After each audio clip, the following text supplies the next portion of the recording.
Hi, friends. Today I want to talk about those inner voices that are constantly yammering in the back of our minds. These voices often have one or two flavors.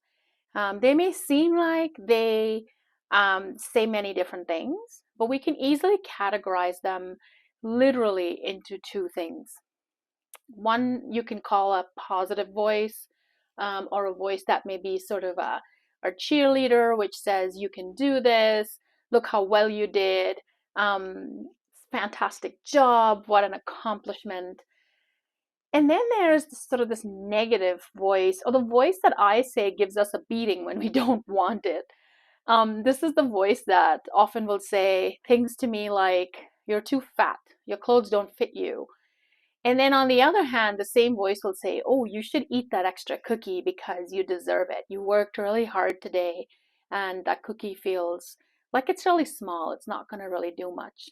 And then I eat the cookie, and then that same voice will beat me up and say, "You have no self-control. You know how fat you are. Your clothes are not fitting you."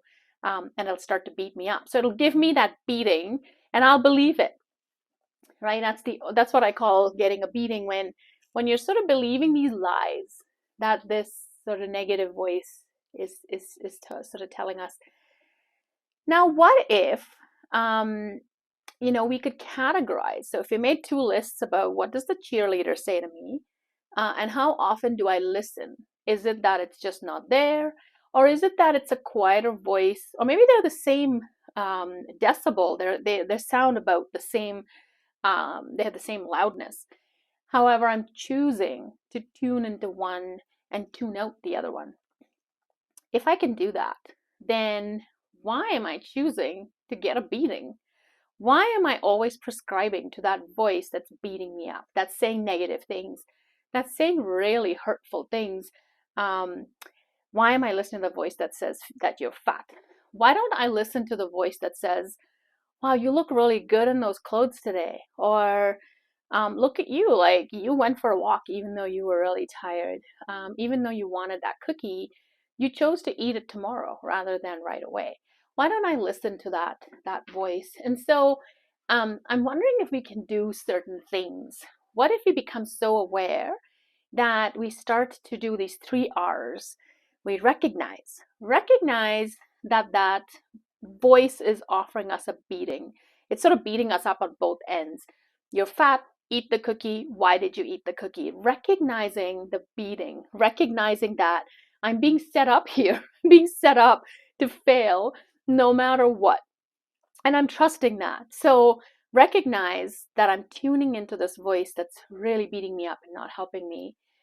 And then learning to replace that voice with the cheerleader, learning to tune in to the voice of, "You're amazing, you're great, look how far you've come, look at all the wonderful things you've accomplished, you have such a wonderful life, so much to be grateful, you are so loved, look at all the wonderful people who love you, look at the ways you take care of yourself, look how you always put yourself and your needs first."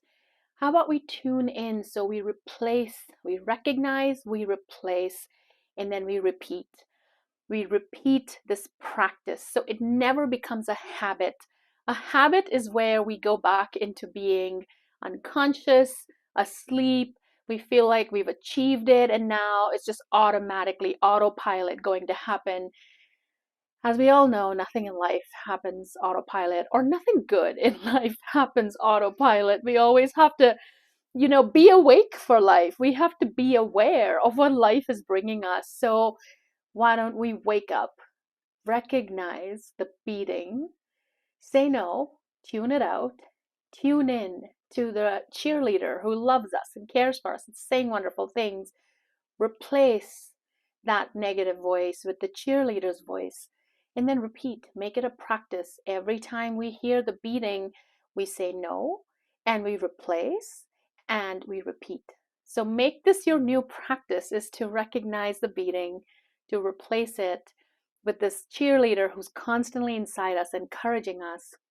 You may call it your spiritual self, and then continue repeating and practicing that behavior so your life can become More joyous. So you're enjoying the things that already exist and that need celebration, as opposed to constantly feel like you're not enough or adequate, as that voice would like you to believe. So give it a try. I know I will.